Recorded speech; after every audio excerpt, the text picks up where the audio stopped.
that map there, from Miami all the way up to Savannah, Georgia, in the path of a potentially major hurricane. What makes Dorian such a wild card is higher uncertainty about how intense it will be and where it's going to go. We're going to speak live with the director of the National Hurricane Center in just moments. We want to begin, though, with CNN meteorologist Chad Myers with the new forecast track. Chad, I know you've been up all night looking at this, and it's changed and it's dangerous.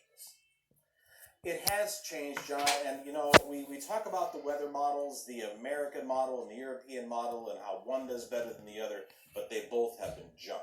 I'm not kidding. Not their own fault. There's something going on in the atmosphere that they don't see, that those models don't know about, and it's like, for me, that's my tool, so I have to be able to use my tool to tell you what's going to happen. Whether it's right or wrong, I feel like I'm pounding in a nail with a pipe wrench, though. The tools today and the last couple of days have been terrible. But here is what we've been seeing. Yesterday at this time, we were over St. Lucia, and the forecast was something like that. No, nowhere near that. But look at what has happened to the storm. What could possibly forecast this, then this, then this, and then back?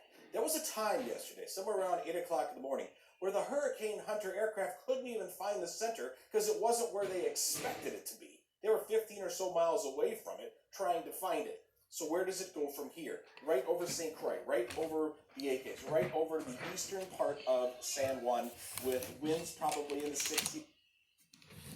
Acres, right over the eastern part of San Juan, with winds probably in the 60 to 70 mile per hour range. You can deal with that, not if your house has a blue tarp, but we can put those back on. Here is the real rub, though, and the models are, again, just widely scattered at 120 hours. This is a 100 mile per hour storm, somewhere between South Florida and some models now Charleston, making a big right-hand turn. So what was apparently yesterday a very nice tight little pattern now has just widened again at the very end, because the models are saying, wait a minute, how did that just happen? There's the storm, 60 miles per hour, 70 mile per hour gusts, got a little bit stronger overnight. The Hurricane Hunter aircraft is right about there. So it is almost there to give us a new pressure, a new wind speed, and what's going on with the center. Right here is the center of the storm. You hate it when you can see the center of a storm on radar. That means it's getting close to land. And there it is. That right there, that would be St. Croix. And that's the next island to feel some wind. I've been watching a webcam from St. Croix. So far, so good. But the winds are about to pick up. Okay, Chad, bring us the update as soon as you have a new one. Thank you very much. Puerto Ricans still recovering, of course, from Hurricane Maria nearly 2 years ago. The island's fragile power grid will now face a critical test with the first major storm to hit there since Maria. CNN's Polo Sandoval is live in Ponce with more for us. Polo.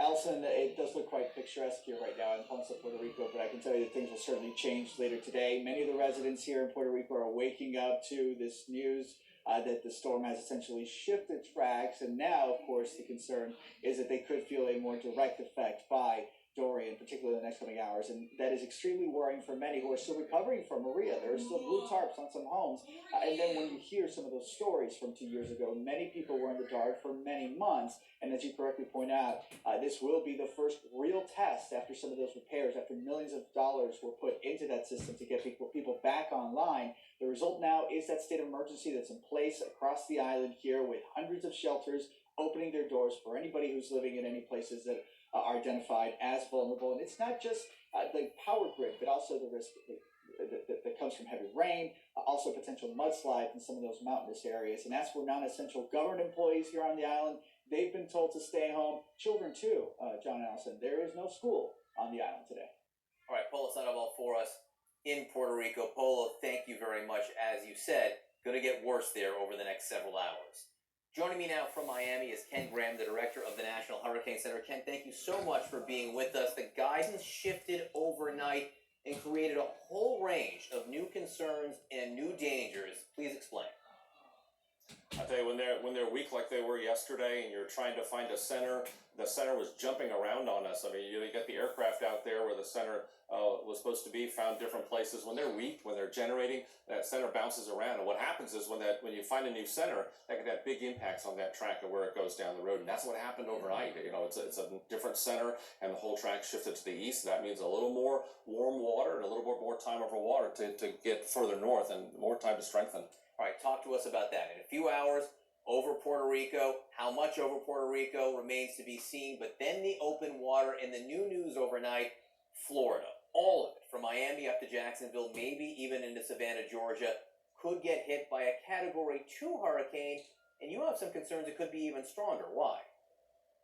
You know, there's always so much uncertainty when you get out in the further time frames in the forecast. I mean, it's, you know, we actually, if you look over history, the track, we're doing better over time with improvements in the models with the track than intensity. Intensity is still very tough. It's the ocean parameters, it's the atmosphere parameters, it's the parameters of the storm itself. Intensity is tough. So the new forecast takes it a little further east, less interaction over some of the mountains.